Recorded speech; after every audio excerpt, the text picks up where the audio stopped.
He's possessed demonically. Some people think by Satan, some people think just by another demon, but he's going to be possessed demonically, and he's going to come to life. People are going to be marveled by this, they're going to be wondered by this, and they're going to follow after him, and they're going to worship him.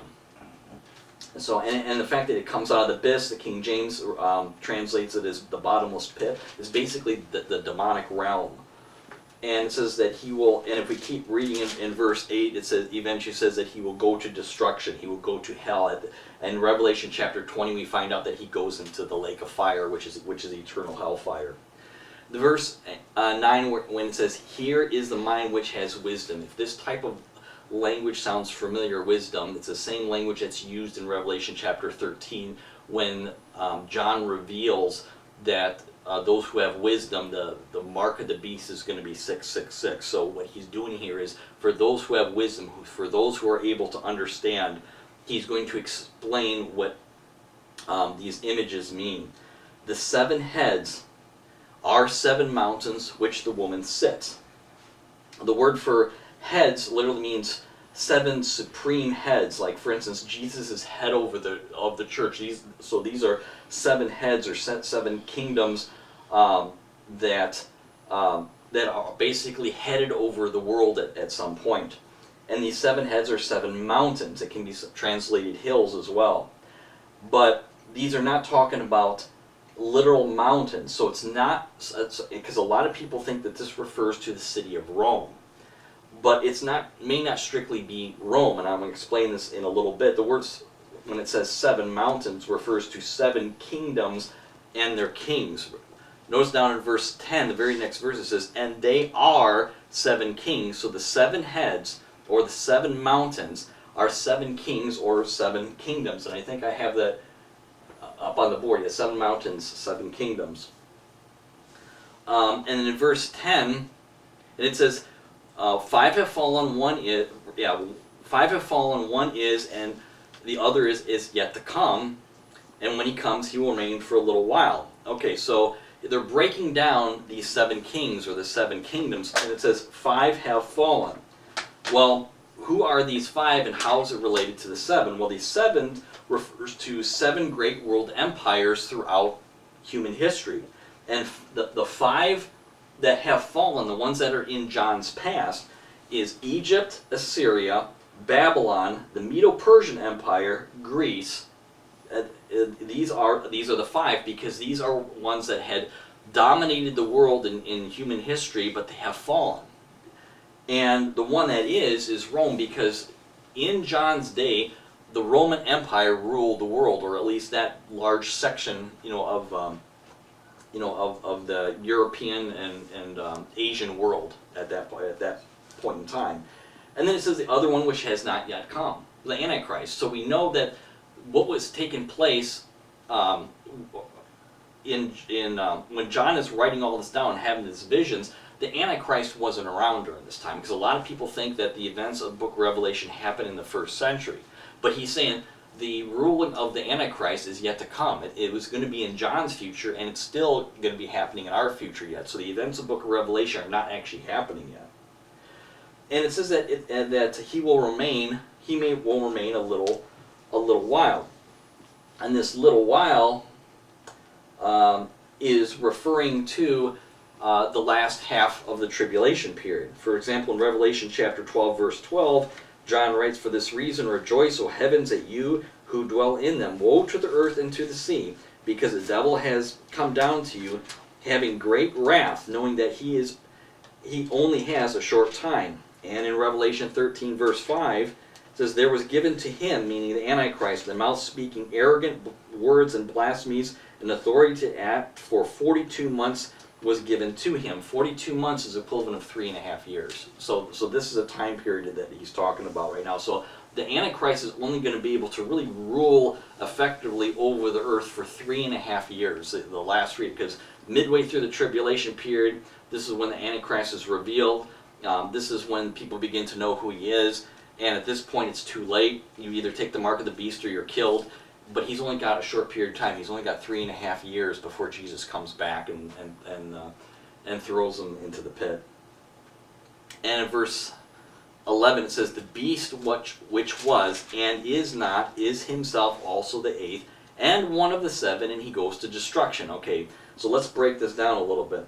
The beast is an eighth and one of the seven. So after remember the Antichrist is this seventh head over the entire world, because remember the seven kingdoms are these five plus Rome plus Antichrist. That's how we get to 7. 5 plus 1 plus 1. Well, the Antichrist is going to be killed or appear to die, and he's going to have this false resurrection. So he's not only the seventh head over the whole world, he's also the eighth head over all the world. And we read about this in Revelation chapter 13. And then what ends up happening, if we were to drop down to verse 17, the Antichrist will actually destroy the harlot's religious empire and demand exclusive worship for himself. We can actually drop down and read that. And the 10 horns which you saw, and the beast, these will hate the harlot, and will make her desolate and naked, and will eat her flesh, and will burn her up with fire. So what's happening is there's this alliance between those who have this false religion and the Antichrist, but then once the Antichrist has used this false religion, he's going to end up destroying it, and he's going to say, worship goes exclusively to me, and he's going to set himself in the temple of God, declaring himself as being God. He's going to say, even if this world religion is comprised of a lot of different world religions that all basically have surface level agreement and meanings, he's going to say, no, you don't worship them, you worship me. If you continue to worship them, you're going to be killed. You have to worship me at this point. So what about the 10 horns? Verse 12. The 10 horns which you saw are 10 kings who have not yet received a kingdom. And this is important. The 10 horns are 10 kings or 10 kingdoms. And when he says have not yet received a kingdom, this is talking about a future period of time. Remember, the 7 heads are 7 past kingdoms. 5 past, 1 that is, and the future Antichrist. The 10 kings or kingdoms are future kings or kingdoms that are going to happen. And so what's going to happen is that the Antichrist is going to align with these 10 heads, of these 10 kingdoms. And in other words, these are not historical figures. Some people try to say that maybe some of these 10 kingdoms, it was during the time of Napoleon or during the time of Hitler with the Nazis. But this is looking way past this. This is talking about not only John's future, but also our future. And it couldn't have happened in John's time. Some people are thinking that it might have been referred to as, Nero, because Nero had this Roman Empire, but it's not Nero. What would you say to the people have got a view of that these 10 kingdoms and only last for an hour, right? Yeah.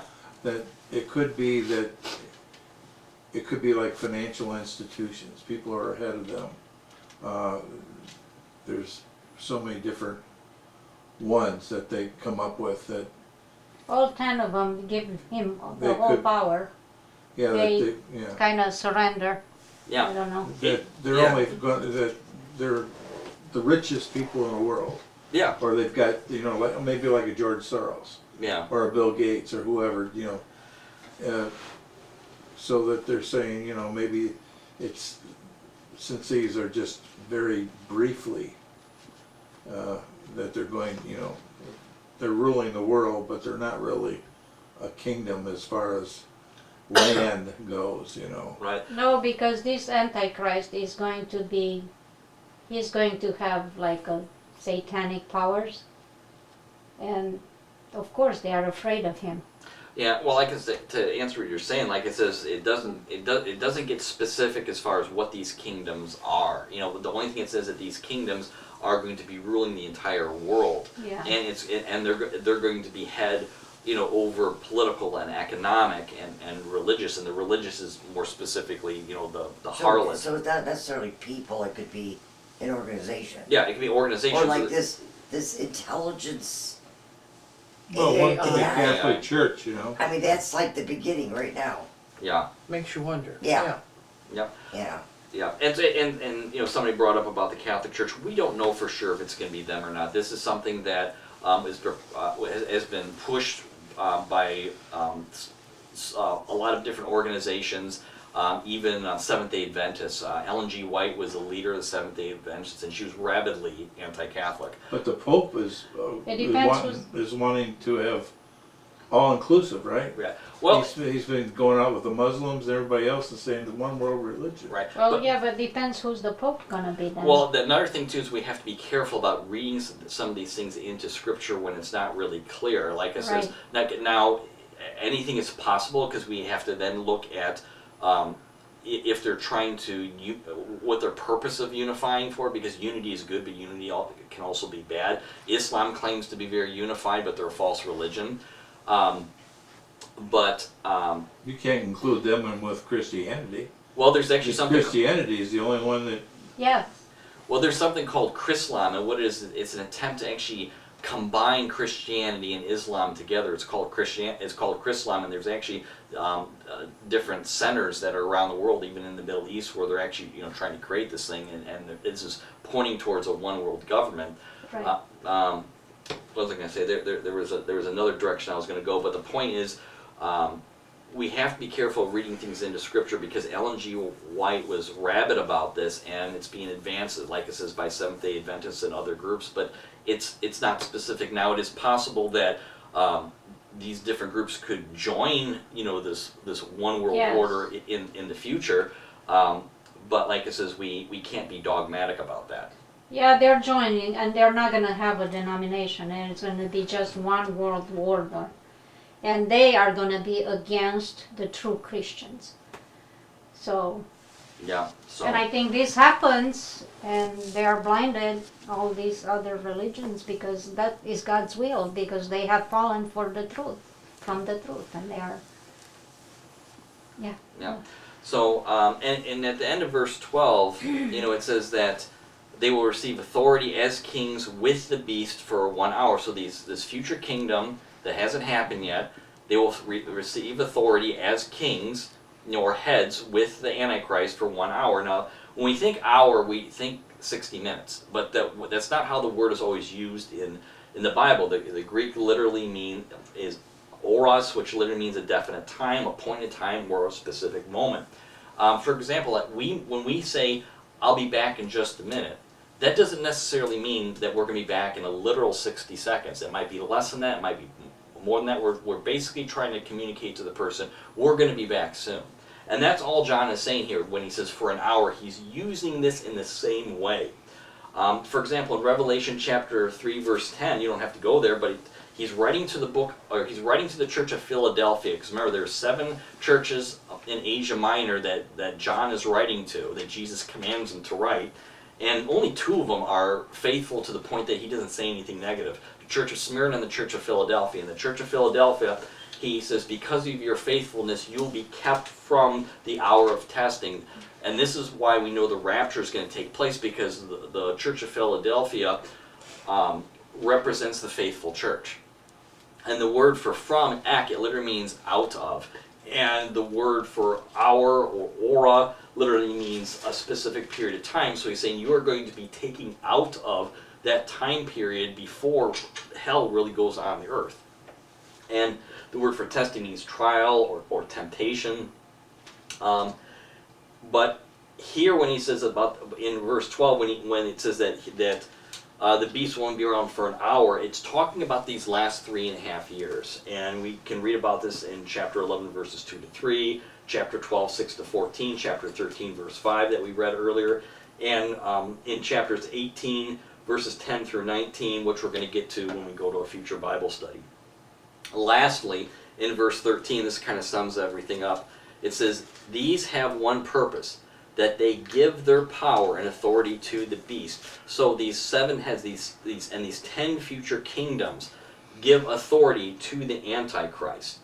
The woman, again, is the great city, which is Babylon, which is a harlot, which reigns over the kings of the earth. They reign over these political leaders. So to sum things up, this woman is a false religious system that's supported by this worldwide political and economic kingdom of the Antichrist, which will give power and authority to him and will eventually wage war against Christ, which will be futile, because when he comes back, he will destroy all of these nations and throw Satan into hell, or actually into the bottomless pit, and the Antichrist and his false prophet into the lake of fire.